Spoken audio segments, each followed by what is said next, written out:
मेरे मोहतरम बुजुर्गों, भाइयों और दोस्तों,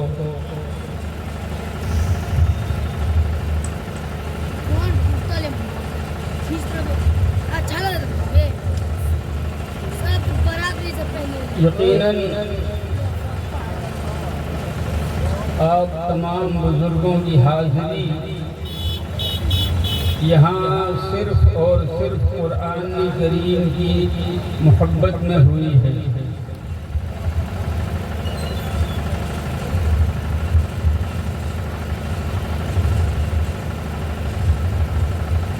यकीन मानो कि ये रस्मी मोहब्बत अगर हकीकी मोहब्बत से बदल जाए तो हम सब का बेड़ा पार हो जाए।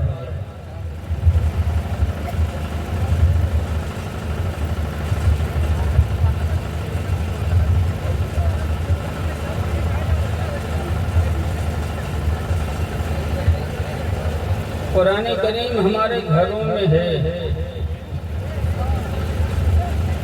बचपन से हमने उसे देखा है।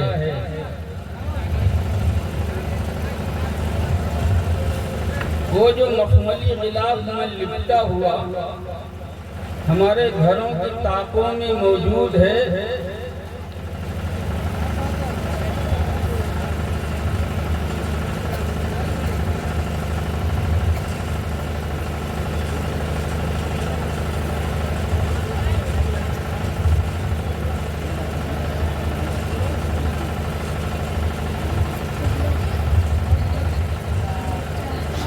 चलो हो गए भाई।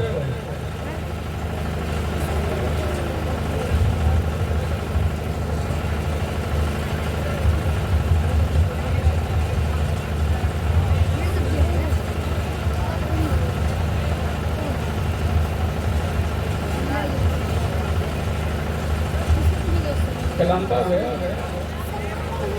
कलाम पाक है, तो टेबल पर रखा, टेबल पर रखा, ये नीचे नहीं।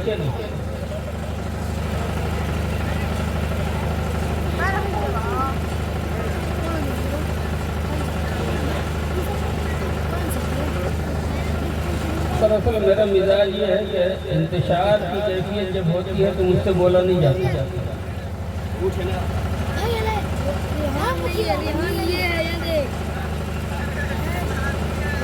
कुरान करीम हमारे घरों में है, हम उससे मोहब्बत भी करते हैं,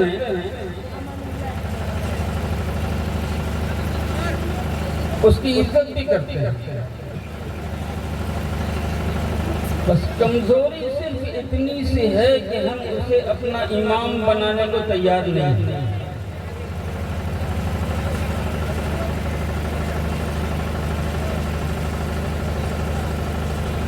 जिस दिन कुरान करीम को हमने इमाम बनाने का, जिंदगी का इमाम बनाने का फैसला कर लिया,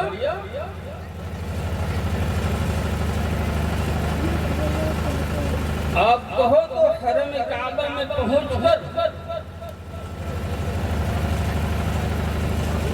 काबे की चौखट थाम कर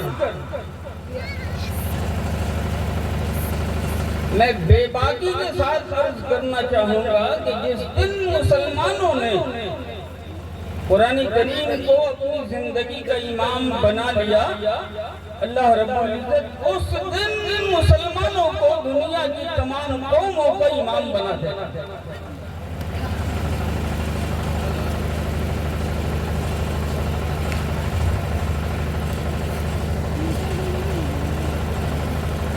इमाम तो आप समझते हैं किसे कहते हैं? आपने सिर्फ इतना समझा कि महल्ले की मस्जिद है, कमेटी ने एक शख्स को 10,000 पर मुकर्रर कर रखा है कि तुम हमारी नमाज पढ़ा दो।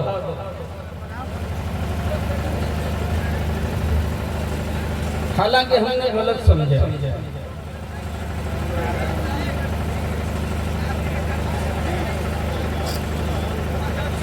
इमाम हाथ बांधकर खड़ा है, जब तक इमाम खड़ा है उस वक्त तक आपको खड़ा रहना पड़ेगा। अगर इमाम से पहले आप झुक गए, रुकू में चले गए तो आपकी नमाज नहीं होगी।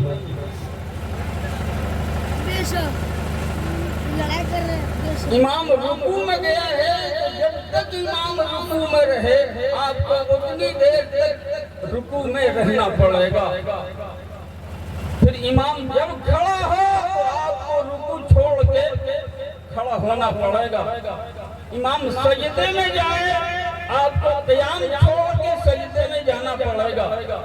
इमाम सजदे से सर उठाए आपको सजदा छोड़ देना होगा और इमाम के साथ कायदा की हालत में आ जाना होगा। क्या मतलब? आपकी हरकत इमाम की हरकत के ताबे, आपका सुकून इमाम के सुकून के ताबे। इमाम जो हरकत करे पीछे पीछे आप भी वही हरकत करो तो वो आपकी नमाज का इमाम हुआ। और अगर आपकी हरकत इमाम की हरकत से बदल गई तो फिर आपकी नमाज नहीं होती।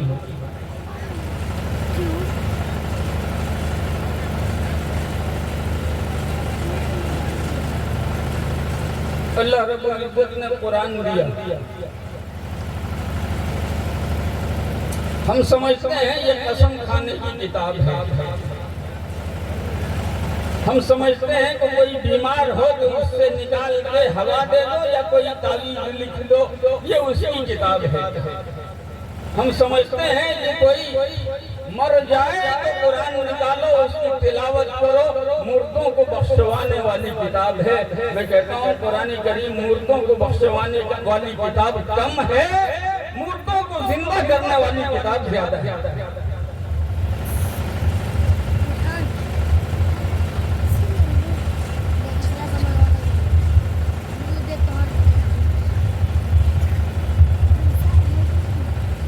अल्लाह पाक ने कुरान दिया, इससे पहले कितने अंबिया थे। मूसा अलैहिस्सलाम की अल्लाह से गुफ्तगू होती थी, वो अल्लाह के कलीम थे। ईसा अलैहिस्सलाम को अल्लाह ने रूहुल्लाह कहा, इब्राहिम अलैहिस्सलाम को अल्लाह ने अपना दोस्त बताया। लेकिन कुरान किसी को नहीं दिया, कुरान अगर दिया तो मोहम्मद रसूलुल्लाह सल्लल्लाहु अलैहि वसल्लम को दिया और क़यामत तक के लिए दिया। आप गौर करके देखो, दुनिया की जितनी किताबें आई यकीनन आसमानी किताबें थी, लेकिन सबके ऊपर जैसे आज दवाएं निकलती हैं और तमाम दवाओं के ऊपर एक्सपायरी डेट होता है, वो डेट गुजर जाता है। चाहे दवा कितनी ही कीमती हो, उसके बाद किसी काम की नहीं रहती। इंजील आई एक्सपायरी डेट लेके आई, तौरात आई एक्सपायरी डेट लेके आई, ज़बूर आई एक्सपायरी डेट लेके आई। वो नबिया किराम अलैहिस्सलाम तशरीफ ले गए और उन किताबों की, अल्लाह की किताबें हैं, उनकी शरीयत को खत्म कर दिया।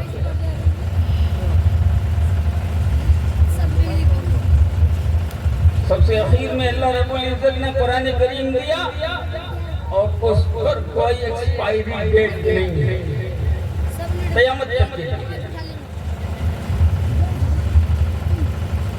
अच्छा, मैं आपसे पूछूंगा, एक दवा बहुत कारगर हो, बहुत जानदार हो, बहुत कीमती हो, लेकिन मेडिकल स्टोर से वो दवा लेके आए और उसके ऊपर एक्सपायरी डेट पड़ी हुई हो, आप उस दवा को इस्तेमाल करेंगे? नहीं करेंगे, बल्कि आप भी कहेंगे कि कल तक इस दवा के अंदर असर था, एक्सपायरी डेट के बाद अब इसी दवा में जहर हो।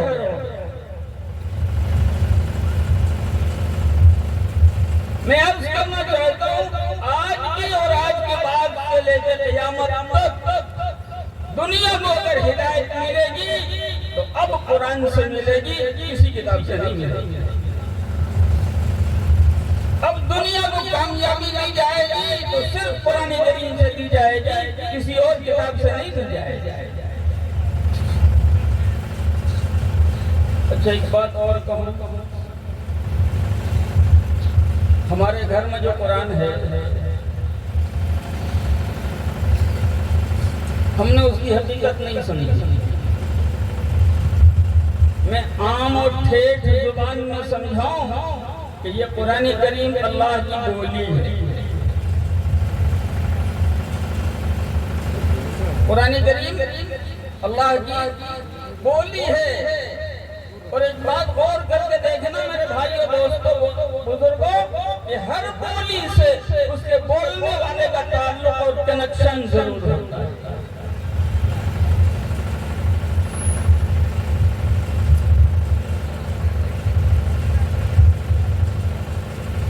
ये हमारे मौलाना नसीम बैठे हुए हैं,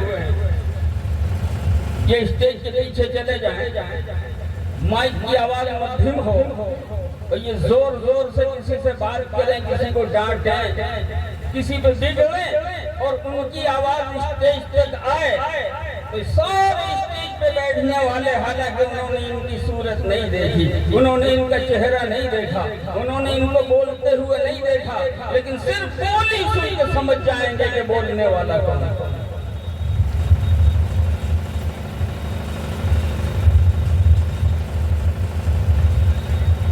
किसी की बोली से उसके बोलने वाले को देखे पहचानना अगर आसान है और मुमकिन है तो मैं साफ लफ्जों में कहता हूँ कि कुरान करीम अल्लाह की बोली है, कुरान करीम से ताल्लुक जोड़ोगे बोलने वाले से ताल्लुक जुड़ जाएगा।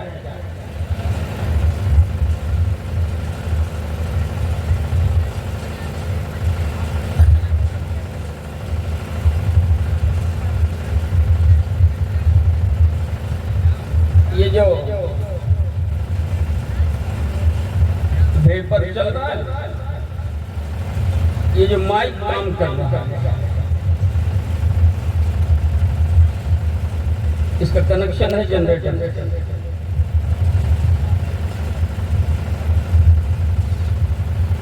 जनरेटर से जो वायर कनेक्ट हुआ है इससे, उस वायर को छीलो तो सिर्फ कॉपर और तांबे का तार दिखाई देगा, उसके अंदर दौड़ता हुआ करंट दिखाई नहीं देगा।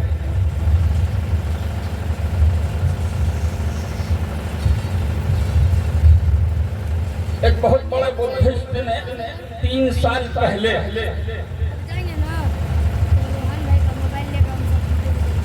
पेपर में लिखा बयान दिया, मुसलमान ऐसे खुदा को मानते हैं जो दिखाई नहीं देता, और जब दिखाई नहीं देता तो उसकी पूजा कैसे होगी।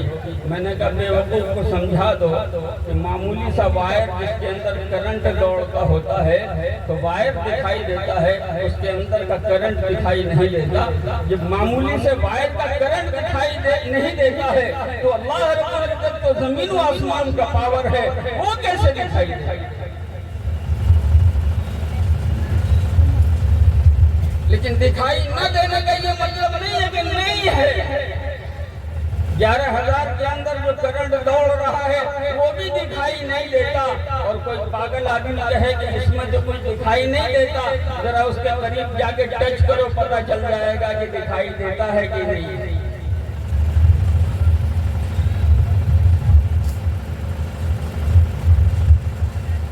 लेकिन उससे पहले एक बात मैं कहना चाहूँगा, अपनी कौम के बुजुर्गों से बड़े दर्द के साथ कहना चाहूँगा, ये कुरान वो है, ये कुरान वो है जिसने बादशाहों के सर चरवाहों के आगे झुकाए, क्योंकि चरवाहों के सीने में कुरान था।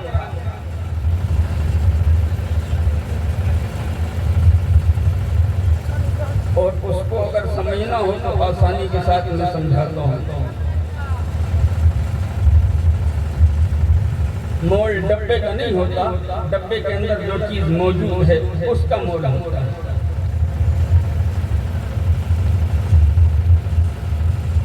दो डब्बा लाओ मेरे सामने,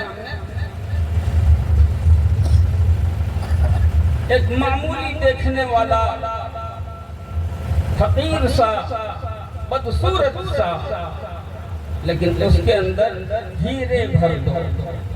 एक दूसरा डब्बा लाओ बड़ा चमकीला, बड़ा भड़कदार, दूर ही से तवज्जो खींचने वाला, और उसके अंदर कबाड़ भर भर।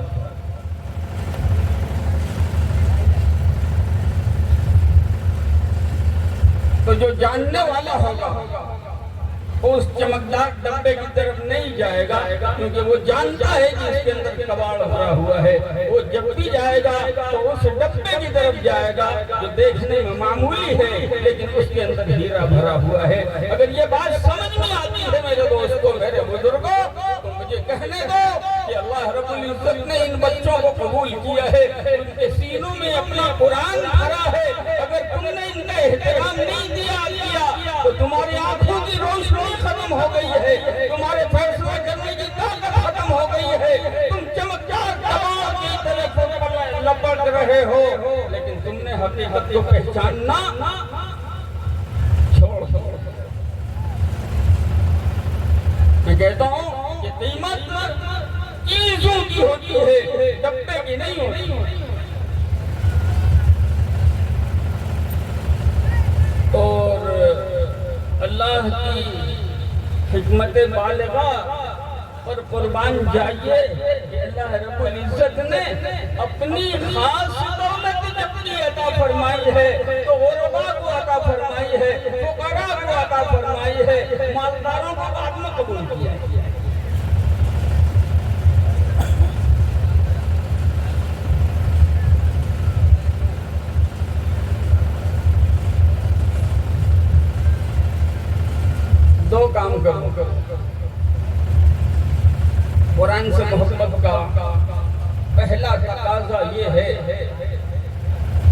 कि कुरान करीम को आंख बंद करके मानो।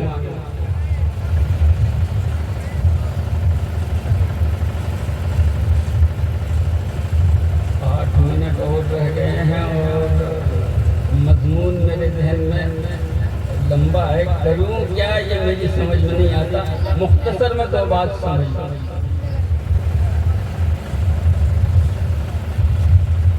मेरे भाइयों दोस्तों बुजुर्गों, उम्मत में इल्म की कमी नहीं है, उम्मत में माल की कमी नहीं है, उम्मत में सलाहियत की कमी नहीं है, उम्मत में अफराद की कमी नहीं है, लेकिन बदकिस्मती से उम्मत में अगर कमी है तो सिर्फ और सिर्फ मानने की कमी है। उम्मत को जिस दिन मानना आ गया उस दिन मसला हल हो जाएगा।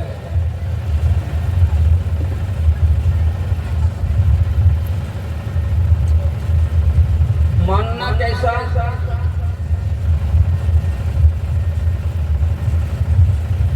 मैंने ये मुख्तसर वक्त में समझाया नहीं जा सकता, लेकिन फिर भी मुख्तसर करके मैं कुछ न कुछ आपकी खिदमत में रख देना चाहता हूँ। देखो, बंदों का जब हुक्म आए सामने तो अपनी अकल से मशवरा करो। अकल इजाजत दे तो मानो और अकल इजाजत ना दे तो मत मानो। लेकिन मसला जब नबी का आए, मसला जब परवरदिगारे आलम का आए तो अकल से कहो कि तुझे अब इंटरफियर करने की कोई जरूरत नहीं है, मामला बंदे का उसके रब के साथ है। अब रब ने कहा है वो आंख बंद करके मानेंगे तो बंदे की कामयाबी होगी, और अगर आंख बंद करके नहीं माना तो बंदा कामयाब नहीं हो पाएगा। एक मिसाल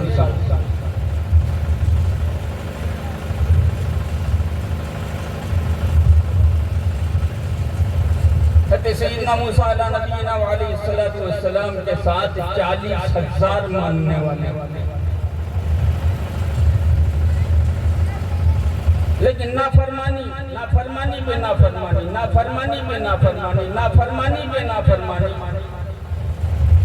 अल्लाह रब्बुल इज्जत ने एक मैदान में फंसा दिया उनको, और ऐसा फंसाया कि रोज रास्ता तलाश करें और शाम को फिर देखें जहाँ से चले थे वहीं पहुँच गए। कितने दिन हो गए? कुरान से पूछो। और 40 साल तक रास्ता नहीं मिला। 40 साल रास्ता नहीं मिला तो खाएंगे क्या? भूख तो मानेगी नहीं। तो अल्लाह ने 2 इंतजाम किया। नमकीन का इंतजाम किया कि परिंदों को भेजा, इतना भेजा कि पकड़ने की जरूरत नहीं, जहाँ बैठे हैं वहीं परिंदे आगे गिरे, हाथ बढ़ा के पकड़ लो, खूनो और खाओ। लेकिन बेईमानी अंदर से कहीं नहीं थी। कह दिया था कि देखो जरूरत भर लेना, स्टॉक मत करना। उन्होंने पकड़ के बोरों में बंद करना शुरू किया। अल्लाह रब्बुल इज्जत ने फरमाया कि मैं रब हूँ, तू बंदा है, चालाकी मुझी से करता है। मैं तेरी रोजी तेरे पास भेजता हूँ, और स्टॉक करने से मना कर दिया मैंने, फिर भी स्टॉक कर रहा है। अब वो स्टॉक करें, सुबह निकालें तो सड़ा हुआ।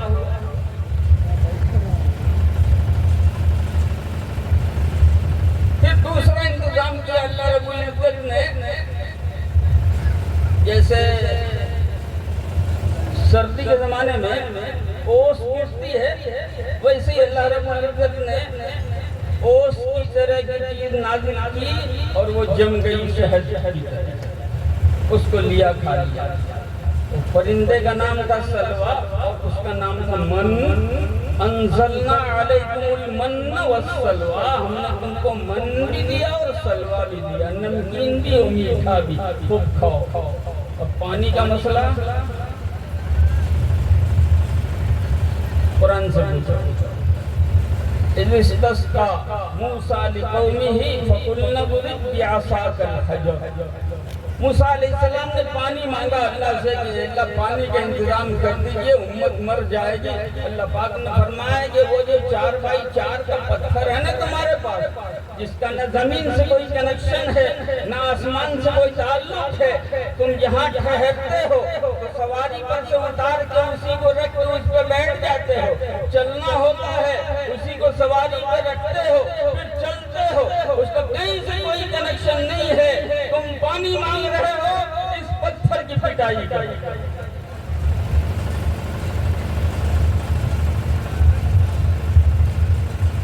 पूरी दुनिया के साइंटिस्टों से मैं सवाल करता हूं कि जरा बताओ, डंडा मारने से पानी मिलने से कोई जोड़ है इन दोनों का? वो भी ऐसा पत्थर जिसका जमीन से ताल्लुक हो तो क्या शायद डंडा मारेंगे फटेगा, यहाँ से चश्मा उगलेगा?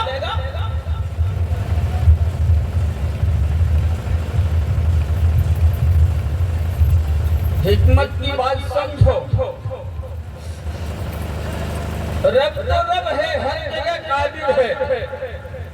जानवरों के पेट से बच्चे पैदा करता है, लेकिन चाहे तो पहाड़ों के पेट से भी बच्चे पैदा करता है। जानवरों के अंदर माँ की कोख में औलाद तो वही पालता है, वही परवरदिगार उसका हुक्म हो जाए तो वही बच्चा जो माँ की कोख में पलता था वो पहाड़ की कोख में पलेगा।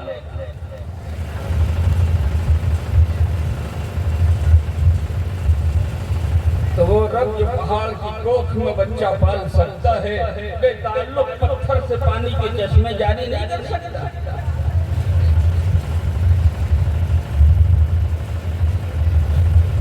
मूसा अलैहिस्सलाम अल्लाह के नबी थे, हमारी तरह कमजोर ईमान वाले नहीं थे, दिल के अंदर शक नहीं था, दिल के अंदर छेपाक नहीं था।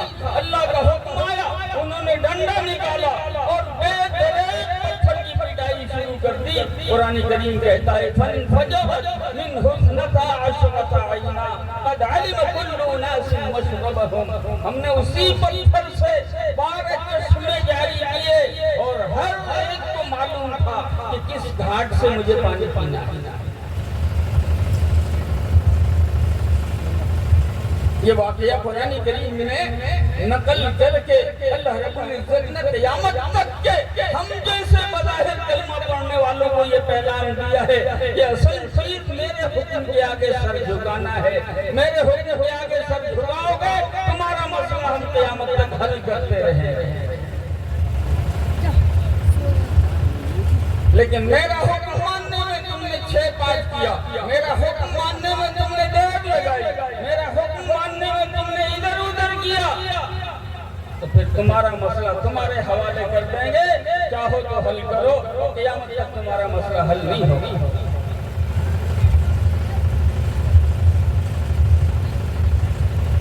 मैं अर्ज करना चाहता हूँ, वक्त कम है मेरे दोस्तों, आज भी खैरियत चाहते हो, आज भी खैरियत चाहते हो तो कुरान करीम से मोहब्बत करो।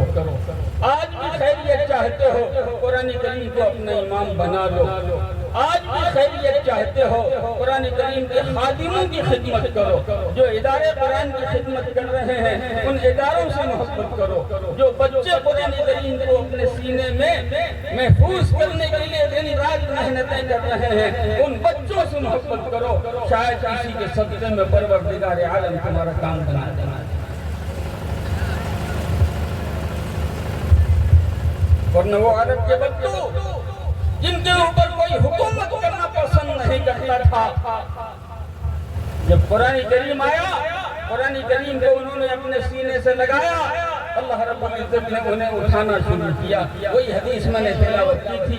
अल्लाह के हबीब हुजूर अकरम जनाब मुहम्मद रसूलुल्लाह सल्लल्लाहु अलैहि वसल्लम इरशाद फरमाते हैं, इन्नल्लाह यरफउ बिहादल किताबी अक़वामा, अल्लाह ताला इसी कुरान के जरिए कौमों के मुकद्दर को बुलंद करता है। वो यदउ बिही आखरीन, और जो कुरान करीम को अपना इमाम बनाने के लिए तैयार नहीं, जो कुरान करीम से अपना ताल्लुक जोड़ने के लिए तैयार नहीं, जो कुरान करीम को बेकार की किताब समझता है, अल्लाह पाक इसी कुरान के जरिए उनको पस्ती में गिरा देता है।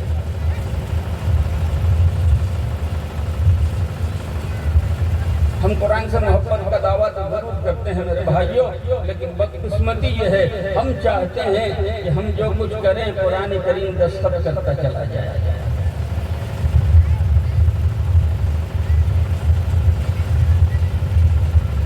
कुरान कहता है इन्नमल खम्रु वल मैसिर वल अंसाब वल अज़लाम रिजसुम मिन अमलि शैतान फज्तनिबूहु लअल्लकुम तुफ्लिहून।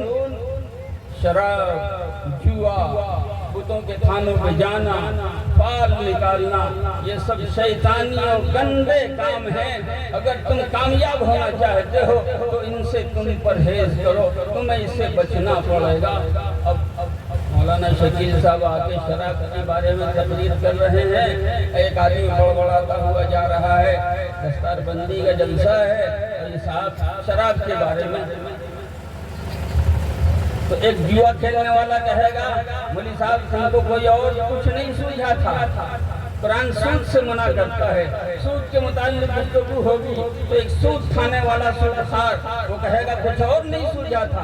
एक बेपर्दा रहने वाली माँ वो कहेगी मौलवी को इसके अलावा और कुछ नहीं सूझा था। इसका मतलब ये कि तुम कुरान की मानना नहीं चाहते हो, कुरान से अपने मतलब की मनवाना चाहते हो। और जब कुरान को अपने पीछे पीछे रखोगे तो कुरान ऐसी लात मारेगा कि खंदक में जाके गिर जाओगे। और कुरान को अपने आगे रखोगे, उसके पीछे पीछे आंख बंद करके चलोगे तो कुरान धीरे धीरे धीरे मुश्किलों से बचाता हुआ, निकालता हुआ बुलंदी में ले जाके पहुंचा देगा। इतनी बुलंदी में पहुंचा देगा कि सारी दुनिया के लोग तुमसे नीचे हो जाएंगे। फैसला तुमको करना है कि कुरान को आगे रखोगे कि कुरान को पीछे रखोगे। कुरान को आगे रखोगे, कुरान इमाम बना देगा, कुरान को पीछे करोगे, कुरान खंदक में गिरा देगा। अल्लाह हम सबको कहने सुनने से ज्यादा अमल की तौफीक अता फरमाए। व आखिरु दावाना अल्हम्दुलिल्लाहि रब्बिल आलमीन। मौलाना बैठे रहे जी। मुअज़्ज़ज़ सामाईन,